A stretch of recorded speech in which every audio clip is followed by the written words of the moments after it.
Quelles sont les règles spécifiques des challenges sur WeGetFunded? Vous n'avez pas le droit à l'exploitation d'erreurs. Il est interdit d'utiliser des stratégies visant à exploiter des erreurs dans nos services, quelles qu'ils soient intentionnelles ou non. Cela inclut les erreurs d'affichage, de prix, de retard dans les mises à jour, des flux de données externes. L'utilisation de flux de données externes, quel que soit lent ou à haute vitesse, pour exécuter des transactions est strictement interdite.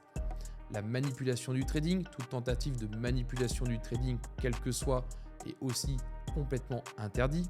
Cela exclut les positions inversées simultanées, c'est-à-dire j'achète, je vends, je coupe un des deux, voilà, forcément. Si vous violez ces conditions, toute transaction effectuée en violation des conditions de la plateforme de trading ou du fournisseur est interdite. Profiter d'une faiblesse ou d'un hack ou d'une problématique chez ces traders, chez tout simplement notre marchand de cotation ou dans nos services est interdit. Vous devez impérativement respecter les règles de gestion des risques et les objectifs de profit selon la table de challenge choisie. La durée des trades doit être minimum d'1 minute. Je rappelle cette règle parce que j'ai beaucoup de demandes à ce sujet-là. C'est pour éviter les bots.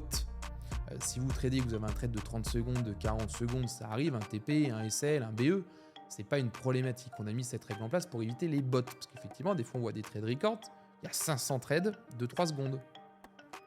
Ça, c'est pas autorisé chez nous. On veut évaluer le trader et non pas un robot. La performance journalière, donc la performance qui ne doit pas dépasser les 40% de l'objectif final, ça, comme je vous l'ai dit, ça ne vient pas cramer votre challenge, ça vient juste rehausser votre objectif. Si vous avez fait effectuer une journée à 50-60% au lieu de 40%, ça vient réadapter l'objectif de la différence de pourcentage, tout simplement. Les stop-loss sont obligatoires et doivent être mis dans les 1 minute ouvrant le trade. Encore une fois, c'est aussi le but de WeGetFunded, une propre firme humaine. Si ça a mis 2, 3, 4, 5 minutes parce que c'est un oubli ou le lendemain, c'est pas une problématique. Ce qu'on veut pas, c'est des trades systématiques sans SL. C'est pas un moyen de protéger votre capital. C'est très dangereux et risqué.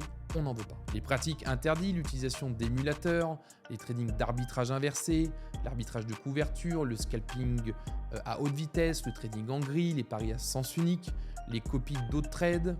Toutes ces choses-là sont interdites chez nous. Nous sommes là pour évaluer vous, le trader, pour vous confier du capital. Toute les violations de ces règles entraînent des conséquences appropriées. Ça peut aller de la fermeture de votre compte, au cramage du compte, à la revue de l'objectif, comme j'en ai parlé pour les 40%.